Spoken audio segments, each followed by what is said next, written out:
kita mau melakukan siaran langsung guys dengan radio Panglima Polim Janto. Penuh gelombang 104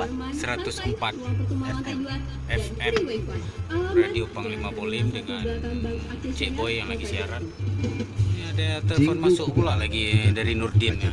Jalan Banda Aceh Medan dekat lagi ditelepon sama Cik Boy, ada telepon masuk dari Nurdin pula lagi. Nurdin MPU. Kacau nya.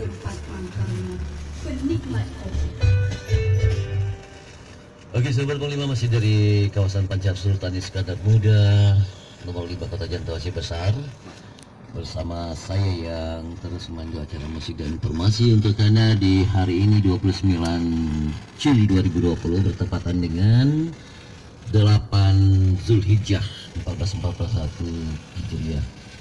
Oke, sahabat Panglima, seperti kita ketahui hari ini semua masyarakat di Aceh Besar dan Aceh khususnya menyambut bulan Hari Raya Idul Adha, dan hari ini merupakan hari megang yang pertama. Dan bagaimana persiapan masyarakat atau suasana pasar saat ini akan kami hubungi rekan kami Dedi di pusat pasar Lambaru Aceh Besar. Assalamualaikum Bang Dedi. Waalaikumsalam warahmatullahi wabarakatuh. Boy.